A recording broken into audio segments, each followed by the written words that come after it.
ഈ സിമ്മിൽ വരുന്ന നമ്മുടെ മെന്റർ ആവാൻ വേണ്ടി വരുന്ന സ്റ്റുഡന്റ് അവരുടെ ഉള്ളിൽ ഈ പറയുന്ന പ്രശ്നത്തെ അഡ്രസ് ചെയ്യുക എന്നുള്ളതാണ് ചെയ്യുന്നത്.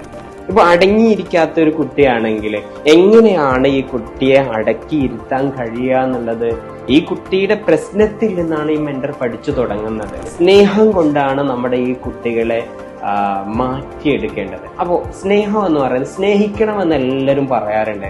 പക്ഷെ എങ്ങനെയാണ് സ്നേഹിക്കുക എന്ന് പഠിപ്പിക്കേണ്ടതുണ്ട്. ഇന്നത്തെ കാലഘട്ടത്തില് നമ്മളൊരു കുട്ടീനെ മാതാപിതാക്കൾ അടിക്കാൻ പോലും എന്താണ് പേടിക്കുക. അഥവാ മെന്ററായിട്ടും പിന്നെ ഒരു സമൂഹത്തോട് സംവദിക്കാൻ കഴിയാതെ വന്ന ഈ ക്വാളിറ്റി ഉണ്ട്, പക്ഷെ ആളുകളായിട്ട് പ്രസന്റ് ചെയ്യാൻ കഴിയാണ്ട് പോയാൽ ഇതുകൊണ്ട് കാര്യമില്ലല്ലോ.